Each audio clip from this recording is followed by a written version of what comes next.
नमस्कार दोस्तों, आप सभी दोस्तों का हमारा इस नवीन योग धारा यूट्यूब चैनल में बहुत बहुत स्वागत है। आज के इस क्लास में हम सभी, ये एक तरह का क्लास ही है, तो आज के इस क्लास में अथवा आज के इस वीडियो में हम सभी बात करने वाले हैं एक नए टॉपिक के बारे में, जिस टॉपिक का नाम है यौगिक सूक्ष्म व्यायाम। यानी योग अभ्यास शुरू करने से पहले आप अपने शरीर को इस प्रकार तैयार कर ले कि वह शरीर अगले एक्सरसाइज को करने के लिए फुल रेडी हो जाए। तो उस छोटे छोटे व्यायाम के समूह को आप यौगिक सूक्ष्म व्यायाम की संज्ञा देते हैं, यानी उसके नाम को यौगिक सूक्ष्म व्यायाम कहा जाता है।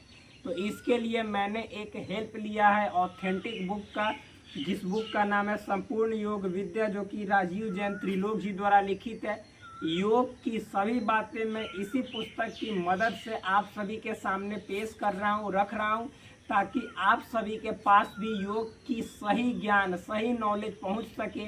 और इसका मेन रीज़न ये है कि आप हमारे एज को देखते हुए कभी भी इस हमारे बातों पे विश्वास नहीं कर सकते। मैं कितना भी आपको 100% करेक्ट क्यों ना बतलाऊँ, इसीलिए मैंने एक ऑथेंटिक सोर्स का सहारा लिया, जो आपके सामने अभी हमने दिखाया है। तो चलिए बिना देर किए शुरू करते हैं, क्योंकि कल अंतर्राष्ट्रीय योग दिवस था, जिसका मोटो था वन अर्थ वन हेल्थ। इस तरह से इस मोटो के साथ हम सभी को भी अपने जीवन को आगे बढ़ाना चाहिए। एक अर्थ है, एक स्वास्थ्य होना चाहिए, और जीवन में योग को अपनाकर अपने शरीर को पूर्ण रूप से रोग मुक्त बनाए रखना चाहिए। तो इसके लिए प्रतिदिन अपने जीवन में योग का अभ्यास अति आवश्यक है। तो शुरू करते हैं अपने इस वीडियो को, जिसमें हम बताएंगे कि यौगिक सूक्ष्म व्यायाम आखिर क्या करता है। तो चलिए दिखाते हैं। देखिए आपको दिखाई दे रहा होगा, यहाँ पे लिखा हुआ है यौगिक सूक्ष्म व्यायाम। आप लोग भी पढ़ सकते हैं, इसमें कोई बुरी बात नहीं है, लेकिन हाँ, इसकी एक एक बात को मैं गहराई से समझाने का प्रयास करूंगा कि इसमें जो लिखित एक एक बात है आखिर कहना क्या चाहता है। सूक्ष्म व्यायाम करने के बाद जो इस पुस्तक में स्थूल व्यायाम है, क्या है स्थूल व्यायाम, उसको मैं कंप्लीट करूंगा। और उसके बाद पवन मुक्त आसन समूह की जो कुछ मतलब कि क्रियाएं होती हैं, उसको करने के पश्चात एक एक आसन को आपके सामने प्रत्यक्ष रूप से करके दिखाया जाएगा, जिसके अनेकों अनेक लाभ हैं। और साथ ही साथ मैं वहाँ पे सावधानियाँ भी आपको बताऊंगा, ताकि एक एक बातों का सही जानकारी होने के बाद आप जिस आसन को, प्राणायाम को करेंगे, तो उसमें आपको तनिक भी आपके शरीर को फिजिकली या मेंटली बैडली अफेक्ट, यानी बुरी तरह से प्रभावित, नकारात्मक रूप से प्रभावित न करके बॉडी को, मन को सकारात्मक रूप से यानी पॉजिटिव वे में वह बहुत ही अच्छा बना देगा। तो चलिए शुरू करते हैं अपने इस यौगिक सूक्ष्म व्यायाम को। तो देखिए लिखा गया है, जिसको हल्का व्यायाम या सरल व्यायाम कहते हैं। आप जब अपने जीवन में साइकिल सीखना प्रारंभ करते हैं, शुरू करते हैं, तो क्या एकाएक मतलब साइकिल पे चढ़ते हैं, फिर साइकिल पे चढ़ने के बाद डायरेक्ट यहाँ से लेके 20 किलोमीटर दम साइकिल चलाते चले जाते हैं? नहीं। सबसे पहले आप मतलब कि जो उसके स्टेप होते हैं छोटे छोटे, पैडल मतलब कि मारना, हैंडल पकड़ना, धीरे धीरे मारना, फिर संभालना भी, छोटे छोटे बातों पे आप ध्यान देते हैं। धीरे धीरे जब उसके अभ्यास आप करने लगते हैं, तो उसमें अभ्यस्त हो जाते हैं, आदि उसके हो जाते हैं। और फिर आप मतलब कि बिना देखे हुए भी साइकिल को चला लेते हैं। जस्ट लाइक यदि हम अपने बॉडी को एकाएक अचानक मतलब हार्ड एक्सरसाइजेज के लिए, हार्ड आसन के लिए डायरेक्ट जाकर वहाँ पे करना शुरू कर दे, तो हमारे शरीर के साथ कुछ मतलब कि जो है सो एक तरह से निगेटिव प्रभाव पड़ सकता है। जैसे साइकिल को डायरेक्ट आप चलाकर और पूरा तेज पैडल मारने लगेगा, ना हैंडल संभार में आएगा, ना कुछ आएगा, तो आप गिर कर और अपना शरीर को बुरी तरह से प्रभावित यानी चोटिल कर सकते हैं। तो इससे बचने के लिए आप पहले उसके एक एक नियम को, प्रक्रिया को समझते हैं, तब साइकिल चलाते हैं। उसी तरह से बॉडी को समझने के लिए बॉडी के छोटे छोटे जो नियम होते हैं उसको समझकर तब योग अभ्यास में आगे बढ़ना चाहिए, वरना योग अभ्यास फायदे के बजाय आपके लिए नुकसान का सौदा बन जाएगा। तो प्लीज़ इन बातों पे ध्यान दें। तो चलिए हम अपने बात को यहाँ से बढ़ाते हैं और उसके बाद आगे की जो पढ़ाई है उसको पढ़ाते हैं। क्या है, एक बात हमें अच्छे से समझनी है कि कोई भी काम एकदम से नहीं होता, जिसमें कि आप लोग को इसको मथने की ज़रूरत नहीं। जो बात का आप लोग स्पष्ट रूप से समझ गए होंगे कि किसी भी काम को शुरू करने से पहले एकदम से उसको कर दिया जाता है, ऐसी बात नहीं है। इसके लिए अभ्यास की ज़रूरत पड़ती है। आप पढ़ाई के लिए भी बैठते हो तो आप मान लीजिए कि 10 घंटा पढ़ना चाहते हो, तो आप पहले दिन 10 घंटा पढ़ोगे तो कभी भी सही रूप से नहीं पढ़ सकते हो।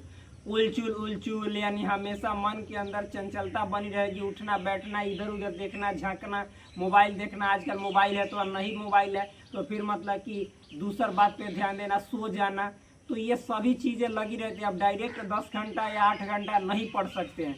2 घंटा भी मतलब कि हो जाए तो बहुत अच्छी बात है, लेकिन वो भी नहीं होता है। तो उसी तरह से दुनिया में कोई भी काम आप अचानक शुरू कर दीजिएगा नया काम, तो उसमें जल्दी आपको परिपूर्णता एक दिन में नहीं मिलती है, बशर्ते उस काम को लगातार आप मन लगाकर अपना न बनाए। तो वही लिखा गया है। उसी तरह से हमारे शरीर में जो अभ्यास है जो हम करते हैं अपने शरीर को स्वस्थ बनाने के लिए, वो भी एक दिन में पूरे अच्छे तरीके से होने लगे, ऐसी बात कभी नहीं है। इसको मन में हमेशा मतलब इस बात को बनाए रखना कि एक दिन में अच्छा नहीं हुआ तो क्या हुआ, एक दिन अच्छा होगा। क्योंकि आप लोग जानते ही हैं, इंग्लिश में कहावत है the beginning is always hardest, यानी जो शुरुआत होता है वह हमेशा कठिनाई पूर्ण होता है, कभी भी शुरुआत आसानी से नहीं होता। जीवन के हर एक फील्ड में, हर एक पहलू में आपको किसी भी नई शुरुआत के पहले कठिनाइयों का सामना अवश्य करना पड़ता हो, चाहे वह बिजनेस का फील्ड हो, चाहे वह हेल्थ का फील्ड हो, चाहे वह स्टडी का फील्ड हो, कोई फील्ड हो भाई। आगे देखिए, चाहे वह योगासन हो या कोई भी कसरत, जरूर उसमें शुरू में कुछ ना कुछ परेशानियां होती है, यानी अभ्यास की, छोटी छोटी अभ्यास की जरूरत कुछ ना कुछ होती है। सुबह शरीर काड़ा जकड़ा रहता है, इस कारण आसनों का अभ्यास आसानी से नहीं हो पाता। इसके लिए हमें शरीर ढीला लचीला करने एवं योगासन की तैयारी के लिए कुछ सूक्ष्म व्यायाम कर लेने चाहिए, जिससे आसनों के अभ्यास में सरलता एवं किसी प्रकार के दुष्प्रभाव न हो। सुबह सुबह जब हम सोकर उठते हैं तो जो हमारा बॉडी होता है उसकी जो प्रकृति होती है, जो नेचर हो जाता है, वह जकड़ा रहता है। कहने का मतलब है कड़ा रहता है। उस जकड़न को दूर करने के लिए आपको ये नितांत आवश्यक है कि आप अचानक मतलब कि एक्सरसाइज करना शुरू न कर दे, हार्ड एक्सरसाइज, बल्कि उसके लिए आप मतलब उसको अनुकूल बनाने के लिए, यानी हार्ड एक्सरसाइज बॉडी को करवाने लायक बनवाने के लिए छोटे छोटे जो व्यायाम होते हैं, कसरत होते हैं, उसको करना चाहिए, जिससे शरीर ढीला होता है। तो इन बातों का आपको अवश्य ध्यान रखना चाहिए। आगे क्या है, वैसे योगाचार्यों के मतानुसार सूक्ष्म व्यायाम सूक्ष्म प्राण का नियमित विकास करता है एवं नामानुसार शरीर को संतुलित भी करता है। देखिए, जितने जो योग के आचार्य रहे हैं, जिनको योगाचार्य कहा जाता है, उन्होंने सूक्ष्म व्यायाम को बोला है, बताया है कि ये जो है सो सूक्ष्म व्यायाम को आप साधारण मत समझिए।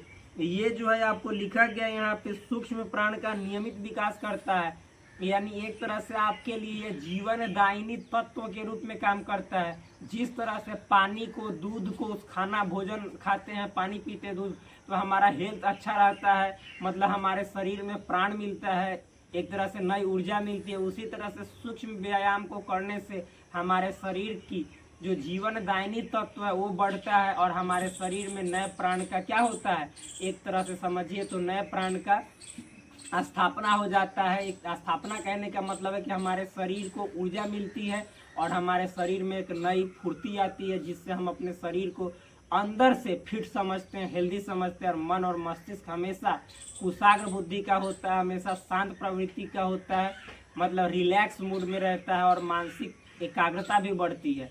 मेंटल जो मतलब कि एक तरह से आप बोल सकते हैं, एकाग्र करना मतलब कि आपने माइंड को किसी एक बिंदु पे फोकस करना, वन पॉइंट पे फोकस करना, तो इसकी क्षमता है वो बढ़ती है। किससे? तो यौगिक सूक्ष्म व्यायाम करने से। इतना तो समझ में आ रहा है। आगे देखिए, और शरीर भी संतुलित होता है, बैलेंस होता है, टेढ़ बाकुल रहेगा, वो सब ठीक हो जाएगा। आगे देखिए, चूंकि लगभग ये सभी आसन गति में वायु निरोधक, पवन मुक्त आसन एवं शक्ति बंद समूह के अंतर्गत आते हैं। अतः हमने इनकी अलग से परिभाषा न देकर सूक्ष्म व्यायाम में ही सम्मिलित किया है। देखिए, सूक्ष्म व्यायाम जो होता है उसको पवन मुक्त आसन समूह में भी शामिल किया जाता है। पवन मुक्त आसन क्या होता है, तो जब हम आपको अगला जो टॉपिक पढ़ाएंगे स्थूल व्यायाम, उसके बाद का जो समूह है वो पवन मुक्त आसन, उसका अर्थ बताएंगे कि पवन मुक्त आसन होता क्या। आप लोग ऐसे समझ ही गए होंगे, पवन का मतलब हवा, मुक्त करने का मतलब होता है छोड़ना, और आसन समझते हैं यानी बैठकर किसी न किसी पोज में पवन यानी हवा से रिलेटेड कुछ ना कुछ क्रियाएं करनी है, जिसके बारे में हम अगले मतलब कि जो है सो वीडियो में बनाएंगे, ताकि आप सभी को एक ही में हौच पौच ना लगे। आगे देखिए, लिखा गया है कि साधक गण इनका प्रयोग कर क्रमशः लाभ उठाए। किनका प्रयोग कर? सूक्ष्म व्यायाम का अपने जीवन में इस्तेमाल कर, प्रयोग कर लाभ उठाए। लेखक ने कई जगह योग केंद्रों में जाकर देखा है कि कहीं इन्हें पवन मुक्त आसन समूह तो कहीं सूक्ष्म व्यायाम के नाम से कराया जाता है। देखिए, इसमें भी पवन मुक्त आसन का एक अलग टॉपिक दे दिया है, लेकिन ज़्यादातर आप समझ जाइए कि पवन मुक्त आसन की जो क्रियाएं हैं उन सभी क्रियाओं को यौगिक सूक्ष्म व्यायाम के अंतर्गत ही रख दिया जाता है। क्या बोले? पवन मुक्त आसन समूह की जितनी जो क्रियाएं हैं उन सभी क्रियाओं को यौगिक सूक्ष्म व्यायाम के अंतर्गत ही रख दिया जाता है। आगे देखा जाए इसमें तो देखिए क्या लिखा गया है। योगाचार्य गुरुदेव फूलचंद योगीराज ने उनके गुरु स्वामी धीरेन्द्र ब्रह्मचारी से ये यौगिक सूक्ष्म व्यायाम सीखे। देखिए, जो इसमें है, इस पुस्तक में जो योग आचार्य का नाम है, जिनका नाम है गुरुदेव फूलचंद, इन्होंने सबसे पहले सूक्ष्म व्यायाम अपने गुरु, जो कि उनका नाम स्वामी धीरेन्द्र ब्रह्मचारी है, उनसे सीखे और उन्होंने मुझे इसकी शिक्षा दी। और जो लेखक है जो राजीव जैन त्रिलोक जी हैं, फिर उनको जो है सो ये सूक्ष्म व्यायाम की शिक्षा जो उनके गुरु फूलचंद थे उनसे मिली। फूलचंद जो गुरु थे उनको किनसे मिली? धीरेन्द्र ब्रह्मचारी से। आगे इसमें लिखा गया है कि गुरुदेव का कहना है कि स्वामी धीरेन्द्र ब्रह्मचारी हमेशा कहते थे कि ये सूक्ष्म व्यायाम जन जन तक पहुँचे और वे लाभान्वित हो।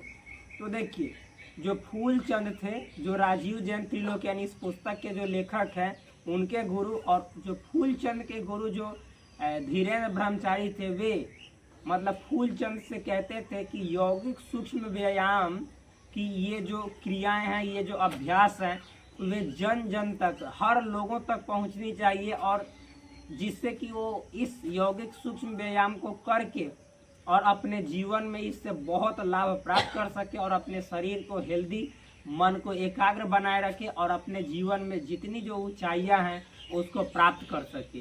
तो इसी एक तरह से देखा जाए तो धारा को आगे बढ़ाने का काम हमारे जो एक तरह से सम्माननीय, प्रशंसनीय जो गुरु हैं राजीव जैन त्रिलोक जी, उन्होंने इस काम को अपने ऊपर लिया, जिम्मा अपने ऊपर लिया, और फिर हम सभी लोगों तक, जन जन तक अपने पुस्तक के माध्यम से पहुंचाने का काम कर रहे हैं। इनके लिए हम सभी इनको लाखों लाखों एक तरह से शुक्रिया अदा करते हैं, लाखों लाखों बार प्रणाम करते हैं, सत सत नमन करते हैं, जिनसे कि इनकी जो शरीर के अंदर की जो ऊर्जा है और एक तरह से प्रकाशवान हो और अक्षय बने, कभी नष्ट ना हो, और ये और भी लोगों के भलाई के लिए, कल्याण के लिए बहुत ही अच्छे अच्छे काम अपने जीवन में करें, जिससे लोग मतलब क्या हो, बहुत ही अपने लोग भी अपने जीवन को उस लाभ को प्राप्त कर ऊंचाइयों को छू सके।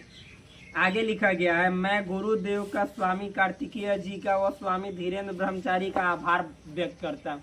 तो राजीव जैन त्रिलोक जी कहते हैं कि मैं इन सभी गुरुओं का बार बार मतलब कि क्या आभार प्रकट करता हूँ, बार बार उनको झुककर प्रणाम करने का क्या हमेशा मतलब कि जैसे चाहत रखता हूँ। तो ये कौन कहे हैं? तो राजीव जैन त्रिलोक जी। तो कल के क्लास में, कल के वीडियो में हम शुरू करेंगे यौगिक प्रार्थना। क्या होता है यौगिक प्रार्थना, पूरे डिटेल से समझाएंगे और निचोड़ कर आप सभी के सामने रख देंगे। क्योंकि भाई कल था 21 जून यानी 21 जून, जो मतलब उत्तरी गोलार्ध जो हमारा पृथ्वी है वह दो गोलार्धों में बटा हुआ है, एक उत्तरी गोलार्ध, एक दक्षिणी गोलार्ध। उत्तरी गोलार्ध में बहुत ज़्यादा महाद्वीप है और महाद्वीप में बहुत ज़्यादा देश हैं। हमारा जो प्यारा देश, जो हमारा जो सबसे मतलब कि एक तरह से देखा जाए तो पुराने सभ्यताओं के केंद्र के रूप में जानी जाने वाली जो भारत है, जो इसी यानी उत्तरी गोलार्ध में स्थित है, और उत्तरी गोलार्ध में जो सबसे बड़ा दिन होता है, यानी जो दिन का अवधि जो होता है, जो सबसे लंबा होता है, वह 21 जून को होता है।